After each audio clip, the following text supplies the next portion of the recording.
How do you know when there's a problem, when you may want to intervene, when children may need a little extra help getting through this?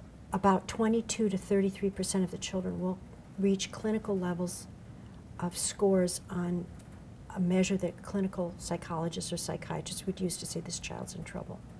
That's the data. That's all published. That resolves for a large proportion of those children under healing environments, the kind of which we've been talking about between the parents and the children.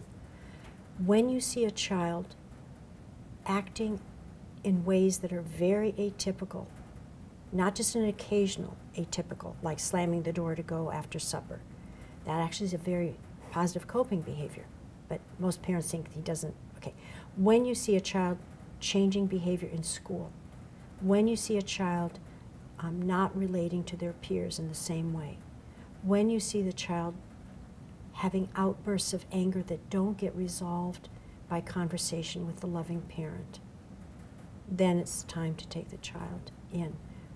What I don't want to do, though, is leave the message that this is a pathological process. Just like in the olden days, in the 80s, we used to think that grief, some people still thought that grief needed medicine, antidepressants to block the grief process because it was painful to watch. Grieving is part of this healing. Emotional expression is part of this healing. So I'm talking throwing things, I'm talking extreme behavior changes, because I know normatively I would expect a child to do acting out to some extent, being angry at mother to some extent. But when it's, again saying it in summary, when it's not something that the parent, one or both, can interact with the child to comfort and soothe after they get the child's story, that's the time to get to.